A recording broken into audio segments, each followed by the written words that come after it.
Hi, my name is Chris Parkhurst. I'm a documentary filmmaker, and I'm also the host of the Documentary Life podcast, a show that spans 140 episodes, has been downloaded in over 135 countries, and I've been producing for about 5 years. I decided to put each and every episode up here onto YouTube to sort of expand the audience, and as we say in the show, maybe inspire and inform some more doc filmmakers, hopefully like yourself. In the episodes, you may find some older, maybe outdated URLs, in particular any of the documentary filmmaking courses that we do offer online. If you have any questions about the URLs, simply look in the show notes on this page, here on this YouTube page, and that'll be able to take you where you need to go to. Other than that, I hope you enjoy the show, and it's great to have another listener to the Documentary Life. Have a great day. Microphone check, 1, 2. CC, hello and welcome. CC, hello and welcome. 1, 2, 3, 4, 5, 6. She sells seashells by the seashore. She sells seashells by the seashore. There we go, rolling.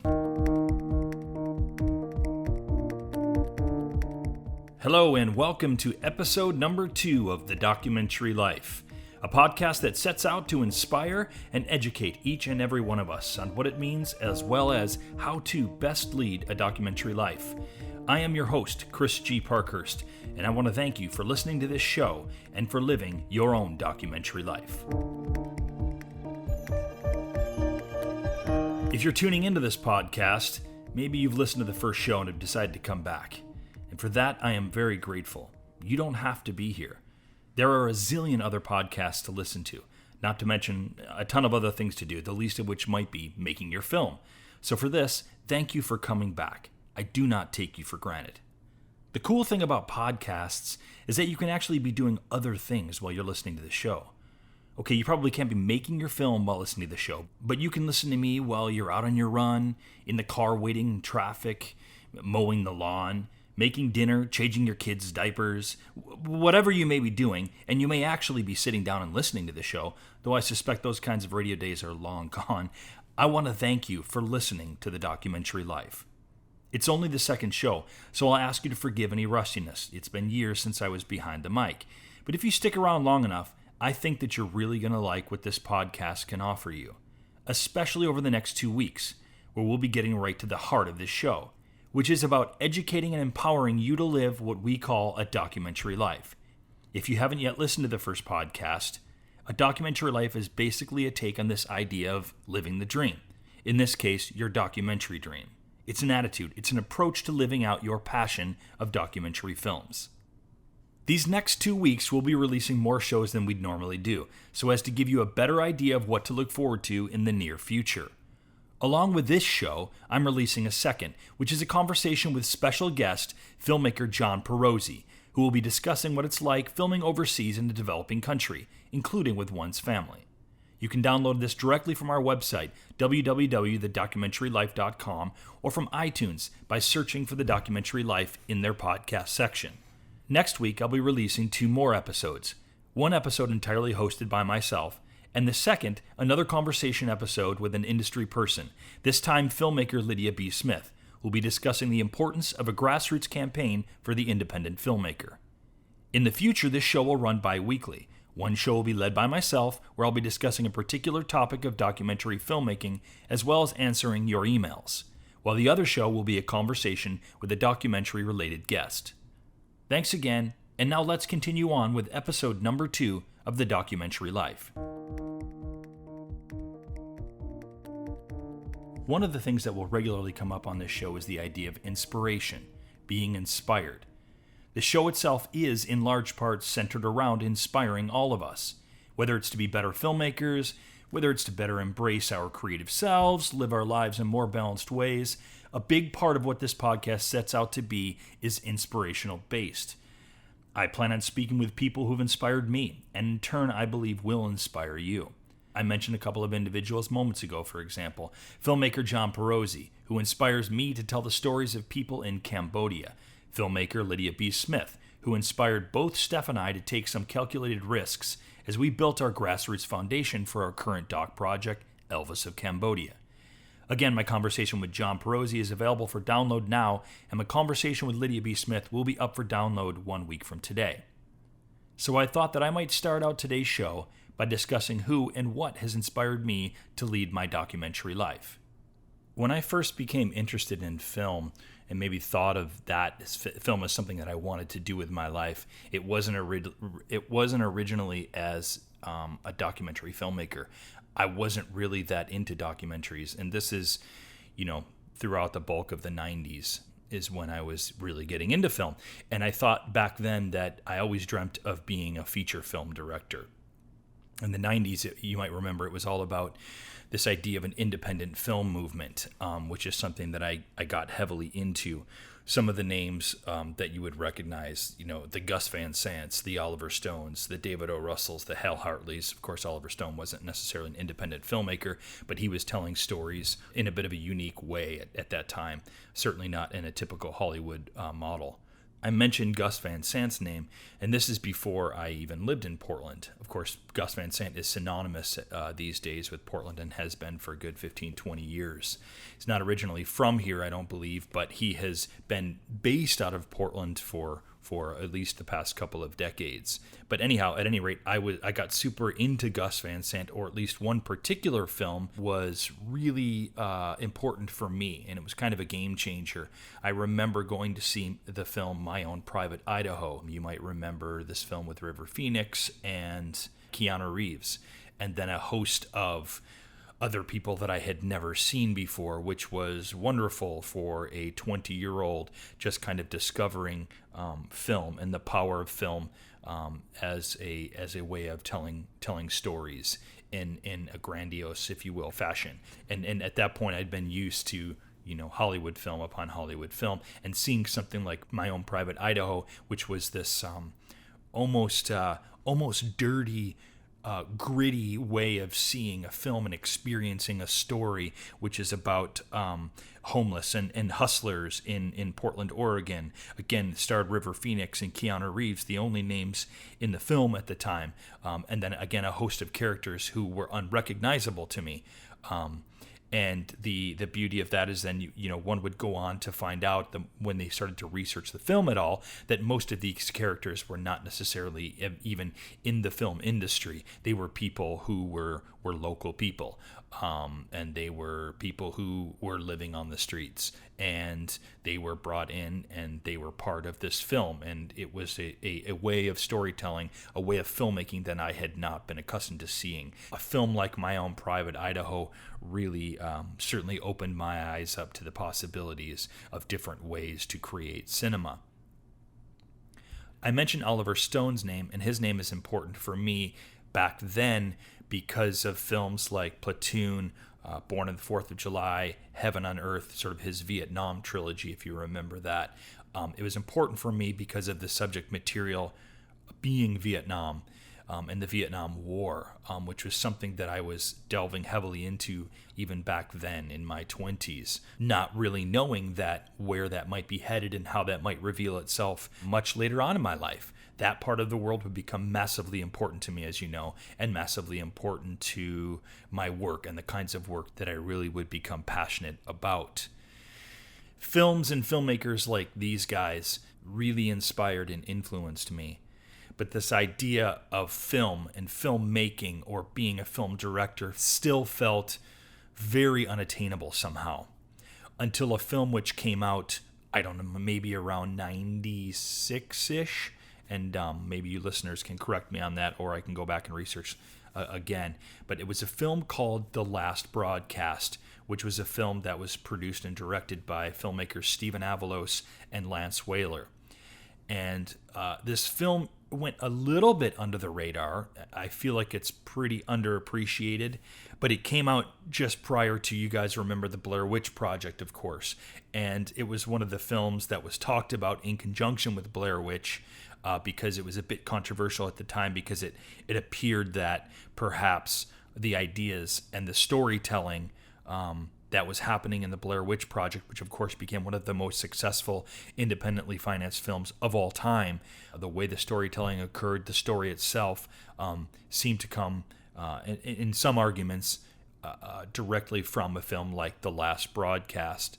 But what was important to me, and I loved the story, I really, really got way into this film. But one of the things why this particular one was inspirational or game changer for me was it was the first ever digital film to be broadcast via satellite to 5 cities at once.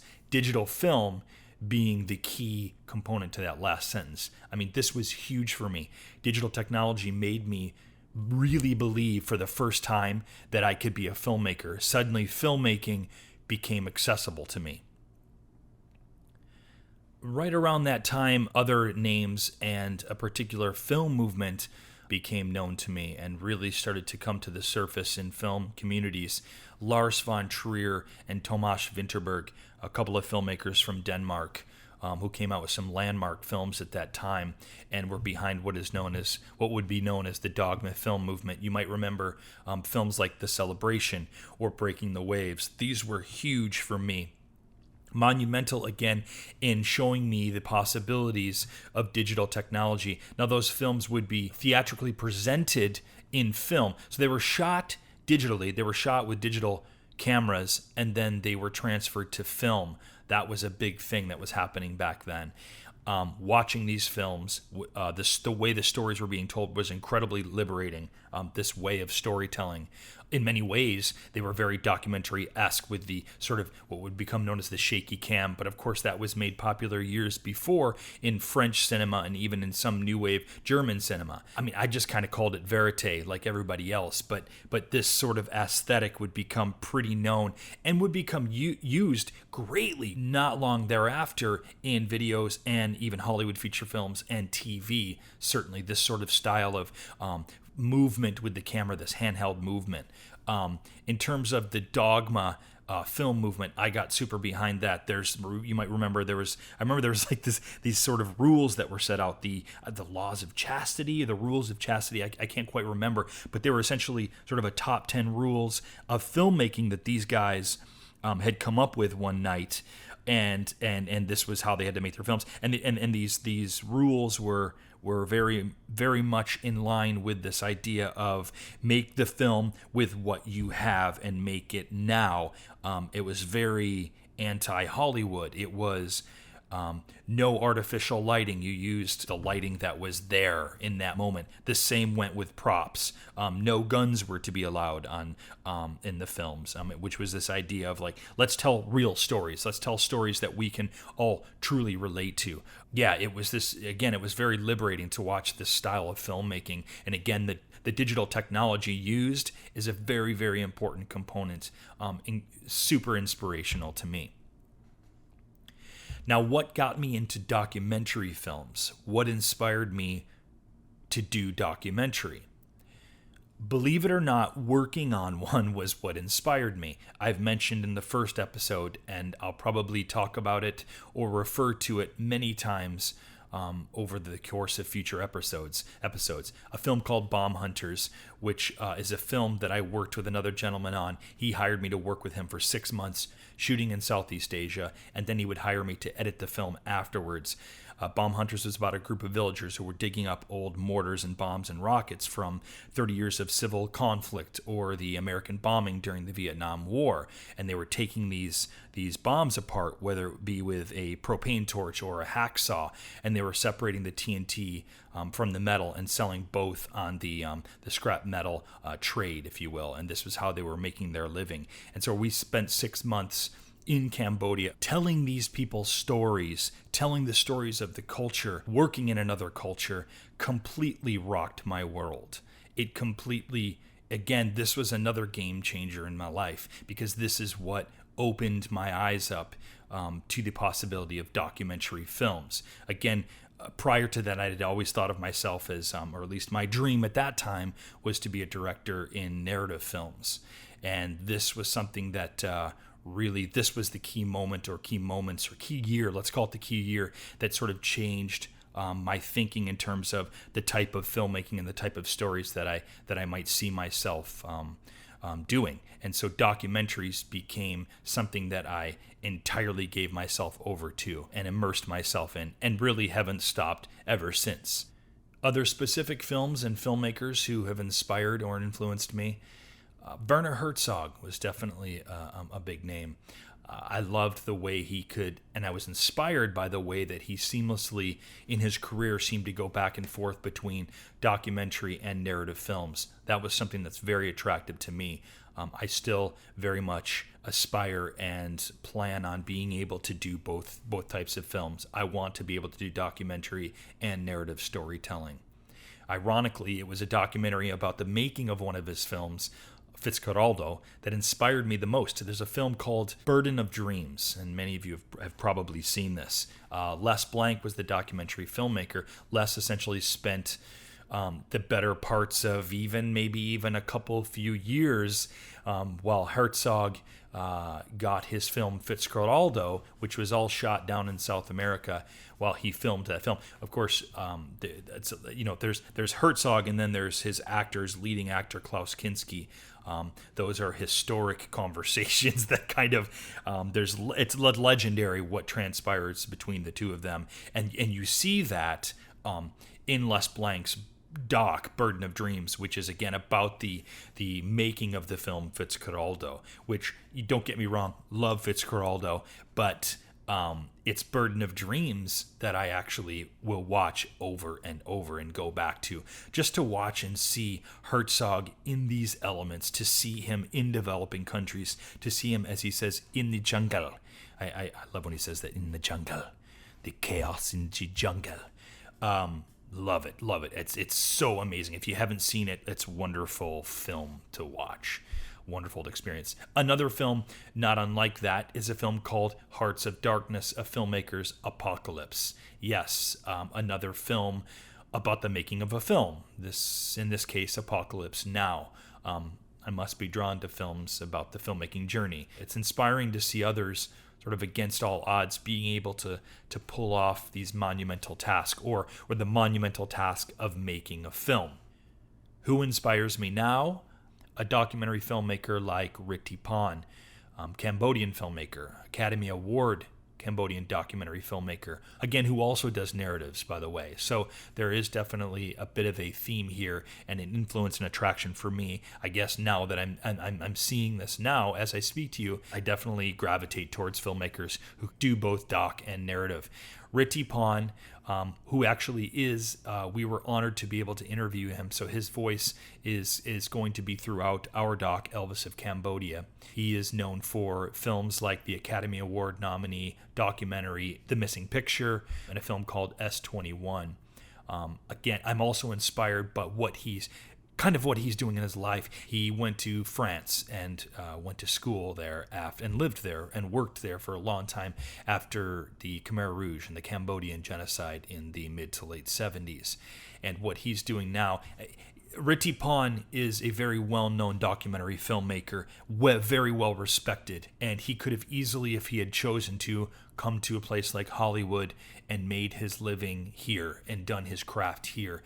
Instead, he is telling the stories of his country, of his culture, of his past, and then recently he has returned to his homeland of Cambodia to both make films and to educate a younger generation, essentially the reverse of brain drain, which can happen within developing countries when the educated leave their country and go work elsewhere abroad. I have such massive respect for what Rithy Panh is doing in Cambodia.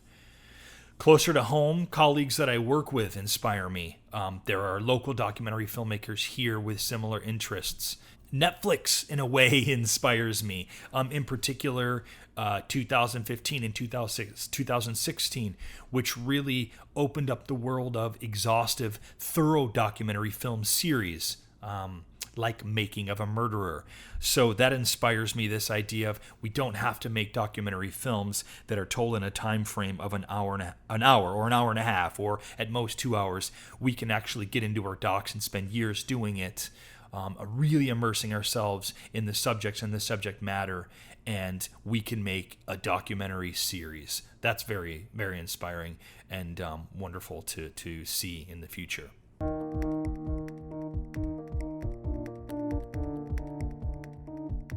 Okay, so moving on to our second part of today's podcast, which is about film and video cameras and how to best approach buying or borrowing the gear that you need. As mentioned earlier, the 2000s were a miraculous time for independent filmmaking. The advent of digital technology had changed everything. Suddenly, filmmaking was no longer this impossible dream vocation, run by a few privileged people. The whole idea and access to filmmaking had become democratized with digital technology. And in some ways, it's only becoming more accessible every day. Most of us have movie cameras right here in our pockets. The power of your phone as an HD camera, it's remarkable and should not be underestimated. Which brings me to this idea of using what you have, knowing that you will have more later on when you're ready for it. In other words, say you want to make a short doc, and it's your first one.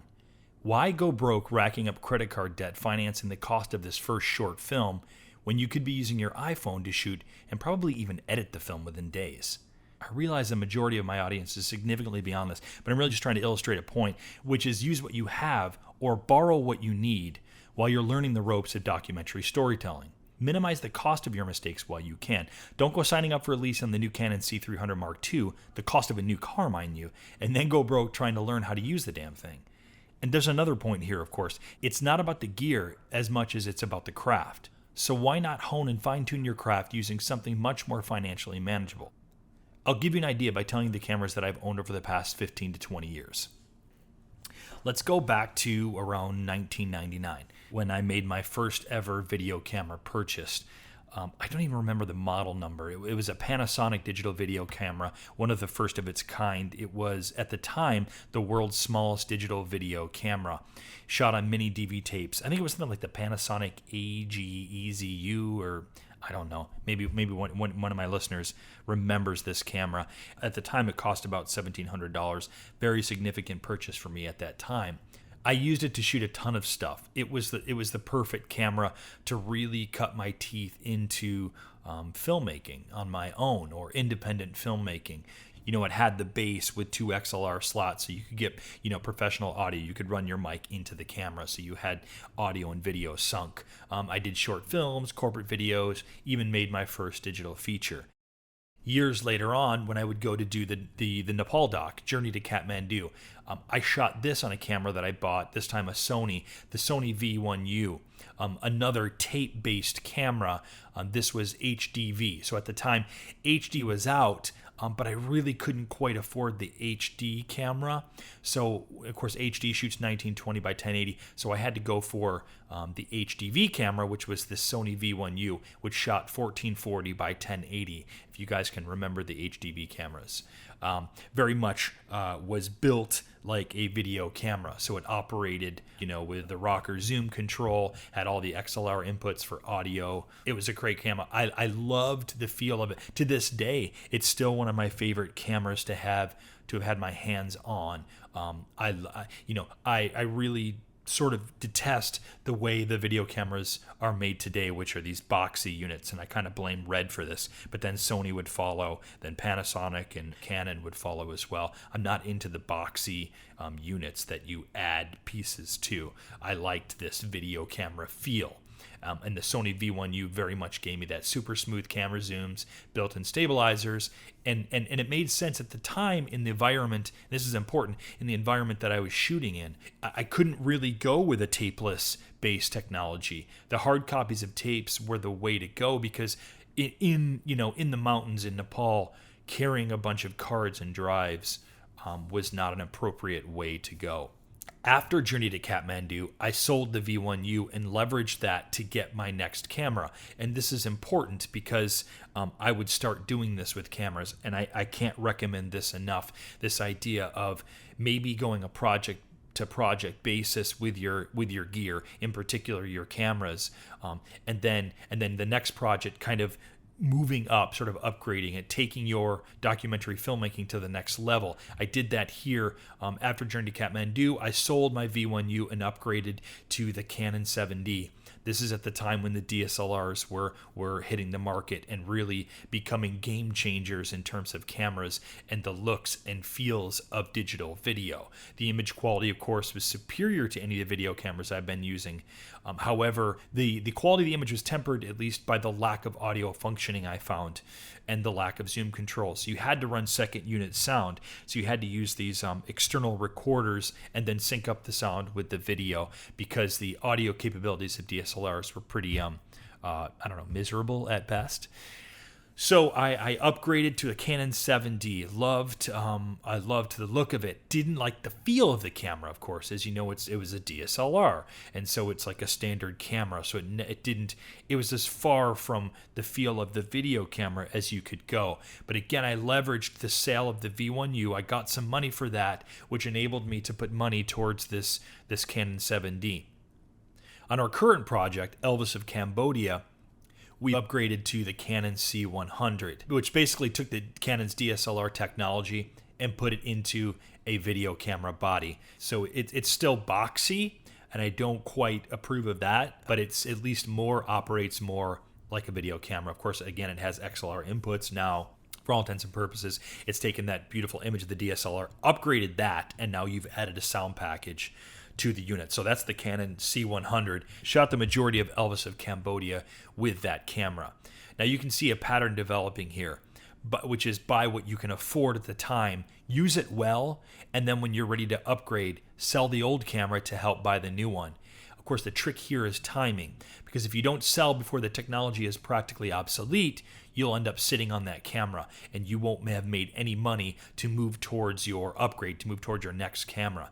A colleague of mine who currently operates with the C300 Mark II, because he always seems to hold on to his cameras for too long, and so he's never able to sell at a time when he could actually get a decent price. So now he's stuck with like a room full of unwanted and unused cameras. He's got flip cameras, Panasonic DVX100, the HVX200, DSLRs, the original Canon C300. He's kind of sitting on them because he was not able to sort of sell them at a good time to leverage to his next purchase, which is also sad because they could be used by someone trying to get into filmmaking. And maybe I'll gently try and convince him to donate sort of to the film universe. We now, Barong Films, Steph and my company, we own a Canon C300 Mark II. So again, that pattern of upgrading when the time is ready. Just to sort of rehash, don't think that you have to go out and initially buy the best, most amazing camera to become a documentary filmmaker. Use what you have, and then when you're ready, move to the next camera. In a future episode or episodes, we'll definitely be taking a more thorough look at the types of gear that I or my guests might recommend using when doing documentary films. There's obviously different types of gear for different types of scenarios. The camera and sound package that I'd use for a studio shoot might not be the best gear to have out in the middle of the mountains of Tibet. For now, I'll throw a resource out to you that you can check out. There's a website called desktopdocumentaries.com. You may be familiar with it already. It's a nice resource site for documentary-related questions, and there's an area in there where people talk about and share sort of gear lists, what they use with sort of budgets that they have, what they use in certain types of environments and surroundings. So again, some pretty cool ideas for gear lists can be found at desktopdocumentaries.com.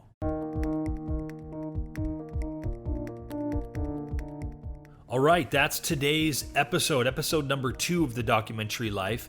I'd like to close by, again, of course, thank you so much for listening. Without you guys, this show, doesn't and won't exist. So, yes, we need more of you. So please spread the gospel of The Documentary Life. Help us become maybe even sort of a support group for one another, because it's the networking that we're going to make through this show that's going to help all of us sort of live and lead this idea of a documentary life. I'd also like to remind you, if you've downloaded this and haven't downloaded the John Perosi interview, do that now. It's up. It's ready for you to listen to. There's some amazing things that John and I talk about in terms of what it's like shooting documentary films overseas in developing countries and how to operate in these places if you have a family. Super cool stuff there. And I'll remind you that 2 more episodes will be up in 1 week. 1 week from today, we'll have 2 more. One led by myself and one a conversation with another filmmaker, Lydia B. Smith, talking about the grassroots campaign, of the importance of grassroots campaigning even before you begin shooting your first frame of your film. I will say one more thing.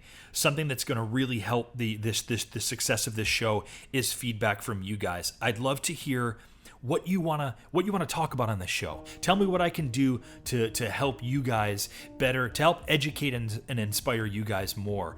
You can do that by emailing me directly at chris@barongfilms. That's chris@barangfilms.com. chris@barongfilms.com.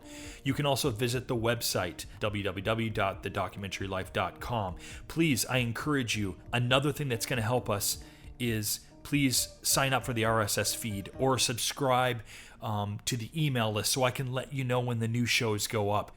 One more thing I'd like to ask, and really it's more of a favor. I provide this show for free to you guys, and I don't have to tell you, it takes quite a bit of time to research, to write certain segments, to record it, and to edit this thing. Of course, I do it because I love it and I love to talk about this stuff, and I'm passionate about sharing my experiences, other filmmakers' experiences, to inspire and educate you guys. But I guess what I might ask in return, if I could ask anything, it would be that you help the success of this show. And there's one really particular way that you can do that in the next few weeks. That's to go to iTunes, subscribe to the show via iTunes, and download the shows. What that does is it drives up the show's numbers a bit, and hopefully to the point to be able to get into a section, a very important section of the podcast area in iTunes called the New and Noteworthy section. If we can get into there in the next couple of weeks, that's going to really help this show get more listeners. And again, it's a finite space of time. We only have 2 or 3 weeks left in which to do this. So please consider going to iTunes, subscribing to the show, and downloading the shows. And then if you have friends that you think would be interested in the documentary life, please share it with them. And we'll hopefully be able to get into this New and Noteworthy section in iTunes. And yeah, that'll really go a long way in helping the success of the show. In advance, thank you for helping me out with this. As you know, I'm pretty new to this podcast thing, so any and all support is massively appreciated. Till next time, I remain your host, Chris G. Parkhurst. So long, thanks for listening, and keep on living your documentary life. Thanks again for listening to the show, and remember to like and subscribe to this channel. Also, remember, for any of the URLs that may or may not be outdated, and you want to get the most up-to-date information, perhaps for the documentary filmmaking courses, for the blog, for other episodes, just go ahead and check in the show notes below on this YouTube page, and that'll give you the correct URLs to use. Thanks again. Have a great day.